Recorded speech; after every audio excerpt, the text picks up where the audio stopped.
Salut mec, j'espère que tu vas bien. Moi perso ça va nickel. En retour en forme les frérots. Pas mal d'absence aujourd'hui sur YouTube, mais j'étais occupé, je bossais en amont pour vous les frérots avec mon associé. On a balancé une strat qui est plutôt pas mal. On l'a mis en place tout le mois de décembre, on a commencé le mois de janvier et on a effectivement vu qu'il y avait quelque chose à faire dessus. On va y revenir bien entendu. Si tu n'es pas encore abonné, je te laisse t'abonner juste là frérot, enclenche la cloche, tu auras ma vidéo instantanément, tu seras en avant-première frérot sur la vidéo bordel. On va partir sur une chaîne uniquement montante sur des paliers numéro 5, comme ça on va engranger forcément du bénéfice.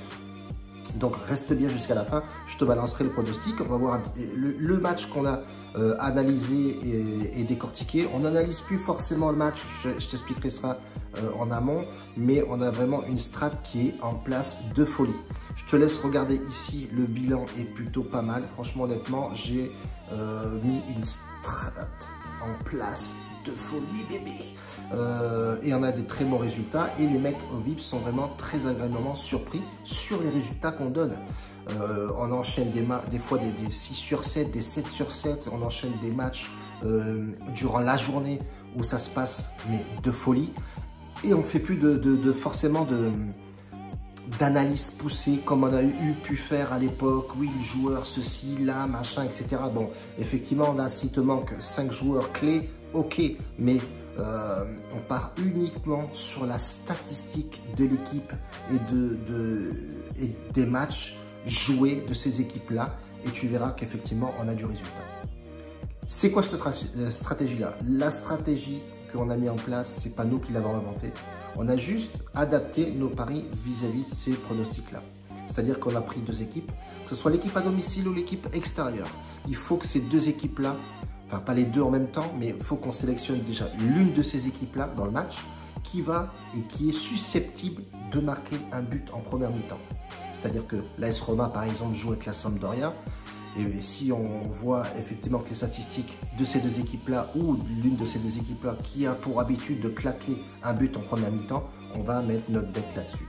Ça peut varier de 1,48 la cote la plus petite ou 1,44 à une cote à 2,30, 2,90.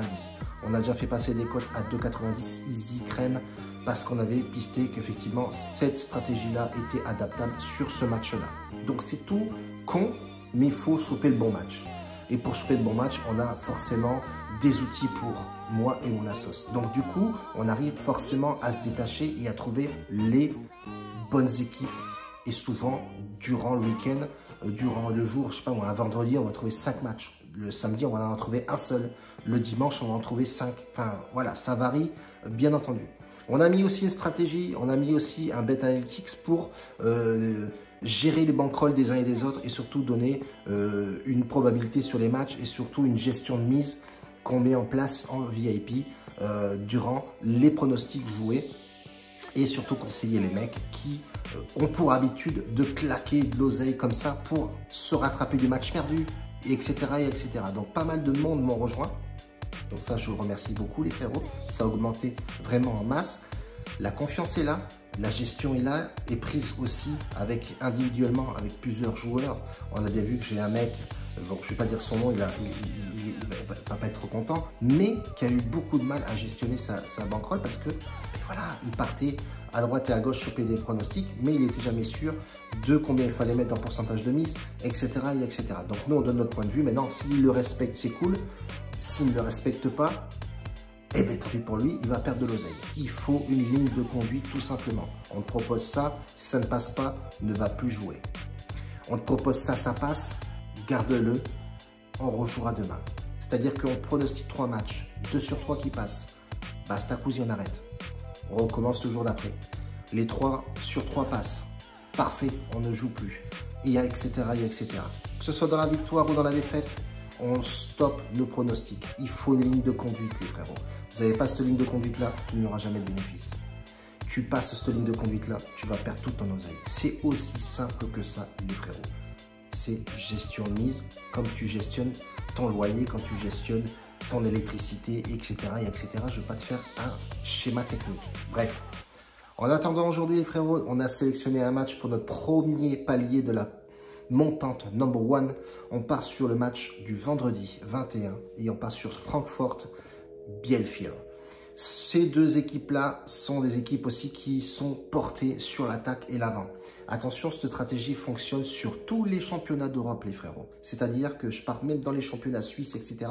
Des fois, je vais dénicher un match de n'importe nawak, mais la stratégie marchera dessus parce que les statistiques, on se base uniquement sur ça. Tu vas me dire, oui, tu vas partir en Suisse ou n'importe où, au Guatemala, tu ne connais pas les joueurs. On s'en fout complètement, on part sur la stratégie, la statistique, les frérots. C'est tout, point barre. Et aussi, tu passes ton pari, tu n'as même plus à regarder le match.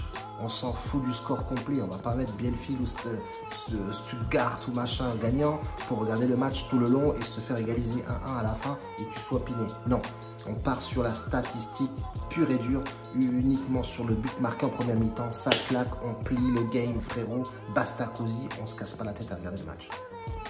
On le regarde parce que voilà, on kiffe le foot, mais sinon on n'a plus à se prendre la tête avec des j'attends le résultat parce que, etc., etc. Non. Donc on part sur l'analyse du match, les frérots. On part sur Francfort, donc j'ai dit, et Bielefeld. Deux équipes qui sont au coude à coude, on va dire, en termes de résultats. Résultats à l'extérieur de Bielefeld, c'est pas forcément au top, même si c'est pas forcément dégueulasse. On voit 2 défaites, 2 victoires et un match nul. Le dernier match nul, c'était à Fribourg. Il faut aller chercher ce match nul. Et on voit effectivement que le dernier match de Francfort contre Dortmund, ça a été compliqué. Mais attention, ils ont réussi quand même à claquer 2 buts. Donc c'est plutôt pas mal. Les buts scorés, les frérots, de ces deux équipes-là. On a ici les statistiques globales. Sur leur match, attention, en première mi-temps, first half, les premières mi-temps de Francfort, c'est 56% de buts marqués en première mi-temps. Et quand tu regardes l'équipe adverse, c'est seulement 33%. C'est pas ouf de chez ouf. Donc on a une équipe de Francfort qui a pour habitude de scorer plutôt pas mal en première mi-temps. On peut voir effectivement que les goals marqués, les over 0,5, les 1,5, les 2,5 buts, c'est des équipes qui sont portées sur l'avant et ça peut scorer bien entendu. Donc on a vraiment deux équipes qui scorent plutôt pas mal. À l'extérieur, Bielefeld marque 67% de buts, ce qui est plutôt pas mal. À domicile, c'est 89% pour Francfort de buts marqués. Donc c'est une équipe voilà, qui est assez portée sur l'avant et surtout qui a de bonne confiance à domicile. Il faut aussi prendre en compte que cette équipe-là est bien supérieure, je pense, à Bielefeld. Même si, attention, les équipes comme ça, les petites équipes, sont souvent des équipes qui sont des équipes surprises. Donc faites gaffe à ça.